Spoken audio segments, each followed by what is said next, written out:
Assalamualaikum warahmatullahi wabarakatuh. Sebelumnya perkenalkan, nama saya Dandung Sumajid dan saya di sini bakalan membawakan acara podcast dan pematerinya adalah Bu Rizky Febria Nurita SH MH gitu. Nah, di sini mungkin tema dari materinya adalah pantaskah kita saat ini kuliah secara luring.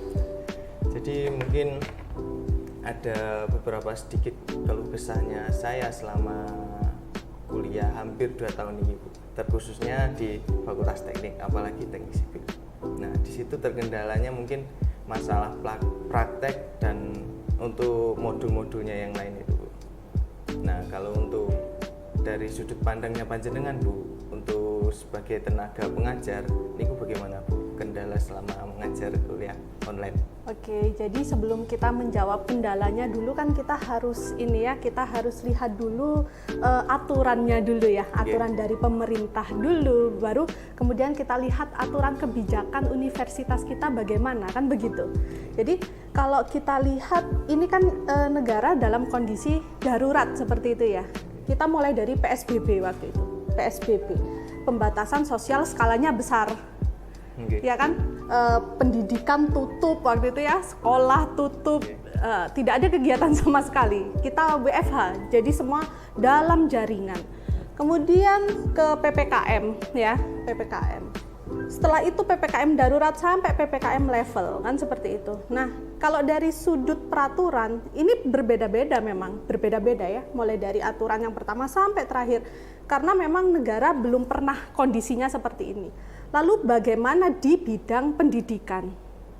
Seperti rektor tidak mungkin membuat kebijakan sendiri. Karena kita di dalam satuan pendidikan, maka rektor pasti berpegang pada aturan di atasnya. Aturannya siapa? Kita selama ini mengikuti Inpres, dari Inpres kemudian instruksi Mendagri ya tentang PPKM itu ya sekarang. Kemudian surat edaran wali kota, baru ada SK rektor tentang pembelajaran kita. Nah, karena pembelajaran kita ya, apa yang diamanatkan di dalam pengaturan itu, kita ada tatap muka ada, namun tatap muka terbatas. 50% tatap muka, kemudian 50% dalam jaringan, kan seperti itu. Sedangkan di Universitas Merdeka implementasinya bentuknya seperti apa, kan begitu. Kita mata kuliah teori memang kita masih dalam jaringan secara online, namun mata kuliah praktek kita secara tatap muka. Namun itu tidak semua mahasiswa. Kalau semua mahasiswa pasti wah, besar sekali, apalagi satuan pendidikan kita ini beda ya dengan mulai dari PAUD, TK, itu kita kan masih kita lihat ada berapa jumlah siswanya, sedangkan student body kita kan besar. Bahaya dong, nanti kalau kita semua misalkan tatap muka misalkan, apalagi bahayanya adalah saat ini kalau misalnya kita memaksakan untuk ya sudah tatap muka karena kondisinya mahasiswa sudah jenuh atau dan sebagainya. Kita kan melihatnya adalah keselamatan, kan begitu. Negara itu kan melihatnya keselamatan. Nah, nanti kalau misalnya kita implementasikan seperti kehendak, ya siapa sih yang mau dalam jaringan terus, kan seperti itu. Tetapi kalau kita maksakan kehendak kita untuk tatap muka karena kita sudah bosan, wah bahaya ini. Kalau nanti terjadi sesuatu keselamatan antara mahasiswa, antara pengajar bagaimana? Apalagi kan ini virus ya, tidak bisa diprediksi. Kalau dulu negara-negara yang jumlah virusnya, kasusnya turun, misalnya Singapura, Rusia, sekarang sudah jadi epicentrum loh, bahaya kan? Apalagi Indonesia ya, yang kita sudah kena gelombang 2 waktu itu. Berapa dosen kita yang memang gugur ya karena COVID. Nah, ini menjadi bahan pertimbangan pasti oleh pimpinan, apalagi di universitas ini seperti itu. Jadi kita lihat dari sisi keselamatan juga tenaga pengajar, tendik serta mahasiswa seperti itu. Jadi begini, semua itu menimbang dari keselamatan utamanya, apalagi kalau yang namanya virus datang bisa kapan saja gitu. Betul. Walaupun nih aku kan pernah ada statement dari orang-orang desa nih Bu, bahwasannya orang yang meninggal itu sudah diatur oleh Tuhan. Nah, seperti itu kan biasanya pemikiran-pemikiran yang memang mementingkan diri sendiri soalnya Bu. Nah, kadang juga kita sebagai mahasiswa ada yang pemikirannya bisa terbuka dan tidak. Nah, jadi mungkin untuk mensinkronkan hal tersebut, kalau untuk di umur sendiri bagaimana Bu? Oke, jadi begini, pengaturan dikeluarkan itu untuk ini ya, untuk pemenuhan hak asasi kita. Kita ini butuh to protect ya, to respect, kemudian to fulfill. Itu intinya adalah proteksi hak asasi kita untuk sehat, untuk selamat, sebenarnya itu. Nah, lalu apa yang dilakukan universitas kan begitu ya? Kita benar-benar memaksimalkan apa, digitalisasi apa yang ada di universitas ini. Yang pertama, kita sudah ada LMS ya, Learning Management System. Nah, kita ada LMS, E-Class ya. Itu sudah ada pelatihan untuk mahasiswa, kemudian untuk dosen. Itu sudah bisa kita gunakan. Siakat, kita ada Zoom, kita ada Google Classroom. Ya, kita kemudian ada Google Meet dan sebagainya. Itu kita maksimalkan memang. Kembali lagi untuk mahasiswa. Apalagi semoga saja ya, ini di beberapa prodi kita sudah menerapkan hybrid learning. Hybrid learning itu ada mahasiswa di kelas ada, terbatas tetapi. Kemudian ada mahasiswa yang masing-masing dia pembelajaran di rumah. Kita sudah ada ini ya. Untuk prodi saya, prodi hukum, insya Allah akan segera dipasang alat itu. Untuk prodi yang lain sepertinya sudah, ekonomi itu sudah. Jadi kita hybrid. Seolah-olah memang mahasiswa yang ada di rumah ikut perkuliahan yang ada di kelas, di fakultasnya, di prodinya. Jadi seperti itu. Jadi kita memang benar-benar memaksimalkan media pembelajaran apa yang ada, kita tingkatkan kembali lagi untuk mahasiswa seperti itu. Oh, berarti. Iya, hybrid system. Iya, itu apa ya? Kalau kita bahasakan itu ada combine antara pembelajaran nanti di kelas dengan pembelajaran jarak jauh. Jadi ada combine nanti. Seperti itu. Seperti kayak tantangan baru gitu. Oh iya, tantangan baru. Jadi karena memang dosen-dosen sendiri yang nanti ditunjuk siapa nanti yang akan kelas hybrid dan sebagainya pasti ada pelatihan ya. Soalnya seperti kan itu. daya tangkap setiap mahasiswa itu kan beda-beda. Oh iya, benar. Apalagi benar. yang kelas online sama yang langsung luring. Iya, benar-benar. Itu nanti kan juga kebijakan masing-masing prodi ya. Misalkan bergantian juga boleh. Misalnya yang pertemuan di minggu ini yang sudah menjalani tatap muka untuk minggu berikutnya misalkan mereka dari rumah. Yang dari rumah tatap muka misalnya seperti itu nanti kebijakan masing-masing prodi bagaimana ke depannya. Yang penting kembali lagi untuk mahasiswa dan yang terpenting adalah keselamatan antara mahasiswa dan pengajarnya. Yang penting itu yang utama. Berarti niki ibaratnya Unmer itu tinggal tunggu keputusan dari wali kota ngoten niku. Oh, kita menunggu kebijakan dari pemerintah. Karena sekarang sudah ada SKB ya, SKB dari 4 menteri, surat keputusan bersama, Mendikbud, Menteri Agama, kemudian Mendagri ya, kemudian Menkes tentang pedoman pembelajaran di masa pandemi. Itu yang menjadi acuan kita. Cuman kalau tidak salah sudah ada revisi terhadap SKB itu, namun memang belum disosialisasikan untuk seperti apa kedepannya ini mekanisme pembelajaran, apalagi di satuan pendidikan tinggi ya kita ya, student body kita besar, beda kalau kita mau bandingkan dengan PAUD, TK, SD, SMP yang mungkin masih bisa dikontrol, sedangkan kita dalam satu prodi itu mahasiswa aktifnya bisa sampai 600, 800, wah bahaya juga ya kalau langsung ngumpul semua tatap muka. Itu yang memang benar-benar menjadi bahan apa ya, yang benar-benar dipikirkan secara sistematis, secara benar-benar apa ya, harus ada kesesuaian antara dari kementerian, dari pemerintah yang terkait dengan ini kita dengan perguruan tinggi seperti itu. Jadi semua pertimbangan tuh harus digodok matang-matang. Oh iya, mungkin. benar.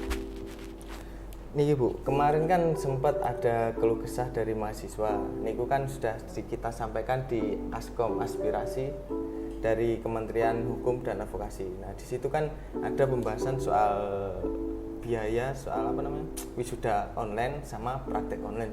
Nah seperti itu. Untuk mungkin biayanya mungkin Bu yang Oh iya, belum. oke. Iya, jadi begini, sebenarnya begini ya. Kita dengan ini, kalau ini saya membicarakan dari prodi dulu ya, karena memang di prodi hukum itu banyak sekali mata kuliah praktek ya. Begini, sebenarnya berat mana sih praktek tatap muka dengan secara daring? Yang berat adalah daring. Sebenarnya itu yang besar biaya tatap muka atau daring. Sebenarnya daring. Karena begini, bantuan atau kuota, memang ada ya kuota dari pemerintah ya. Tetapi kuota pemerintah itu kan terbatas juga ya, Kita biasanya ya juga tidak menggunakan kuota, kita menggunakan wifi yang biaya juga besar, kita keluarkan juga besar ya, mahasiswa juga sama. Namun kalau di prodi hukum, apa yang ada, media apa yang ada, itu kita maksimalkan. Kalau di prodi hukum, mungkin prodi lain juga, itu kita juga sudah mulai ada tatap muka. Terbatas memang, kita tidak bisa memang semua tatap muka serentak, tidak. Kita ada penjadwalan, kita ada kepala lab, biasanya menjadwalkan. Dosen apa, mata kuliahnya apa, jam berapa, menggunakan lab ini, itu kita jadwalkan. Kita sudah mulai memang tatap muka. Kemudian mahasiswa juga mendapatkan modul.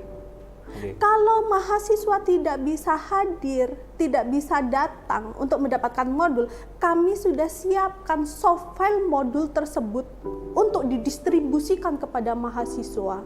Jadi mahasiswa tidak mendapatkan kerugian apapun sebenarnya. Modul pun kita share ya, kita berikan, soft file-nya ada, hardnya mau diambil juga bisa. Di prodi, di fakultas seperti itu. Jadi memang harus ada pemaksimalan. Media digital apa, dosen harus bisa memaksimalkan. Jadi sebenarnya tips kalau saya mengajar begitu ya. Ini tips sendiri ya, ketika mengajar, agar mahasiswa itu serasa tidak jenuh atau apa, saya selalu berikan simulasi kasus atau apa, jadi benar-benar ada feedback dari mereka. Jadi memang benar-benar di kelas itu, meskipun kelas online, tetap ada pertanyaan, tetap ada sanggahan dari teman-temannya seperti itu, sehingga memang kadang-kadang Bu, waktunya udah habis, misalkan tidak premium itu ya Zoom-nya. Kan biasanya seperti itu ya, tidak premium Zoom-nya, waktunya habis Bu, ini Zoom saya tidak premium misalnya begitu. Ya udah, kita lanjut lagi. Jadi sebenarnya kembali lagi bagaimana dosen menghidupkan kelasnya, kan begitu.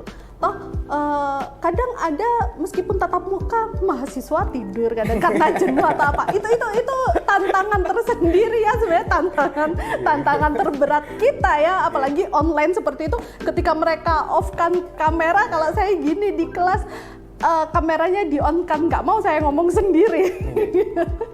Mungkin itu kembali ke itu sih, itu sekedar tips. Cuman kalau di prodi, pasti semua prodi seperti itu, pasti bagaimana mereka meningkatkan kualitas, meningkatkan kualitas pembelajarannya secara online, kemudian dia maksimalkan digitalisasi apa, media pembelajaran apa untuk mahasiswanya, seperti itu.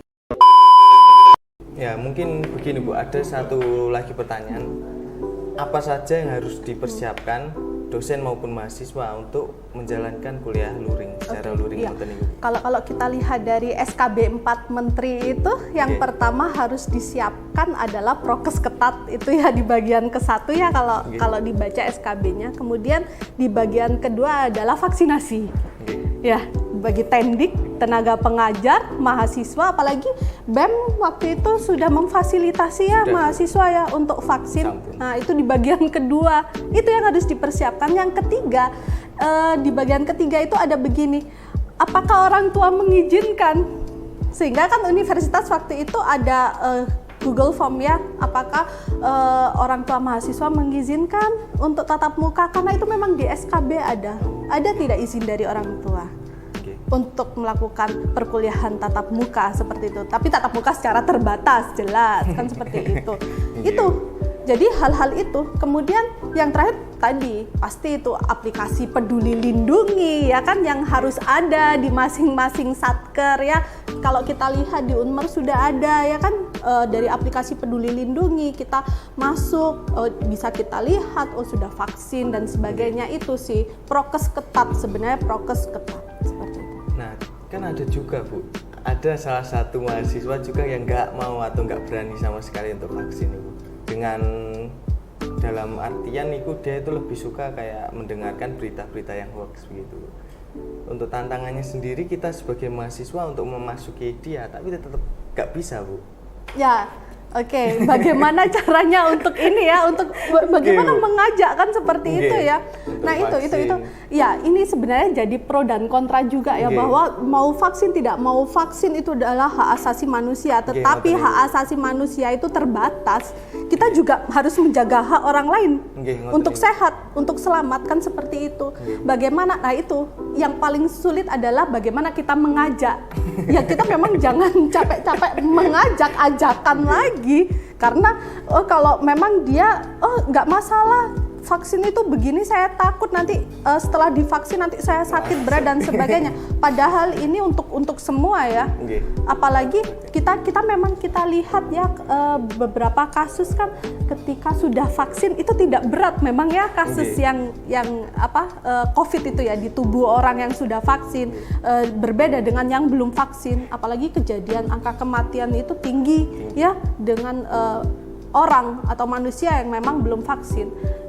Kalau dari pemerintah sosialisasi sudah menggerakkan sebesar-besarnya dari medsos, apalagi kalau kita lihat medsosnya Kota Malang, ada vaksinasi Malang itu ya, itu kan terus selalu memberikan informasi terkait vaksin di mana, kapan, tempatnya apa, vaksinasi pertama, vaksinasi kedua, mungkin itu ajakan. Karena tadi kalau hanya berpikir dari hak saya tidak vaksin, tetapi hak kita ini dibatasi.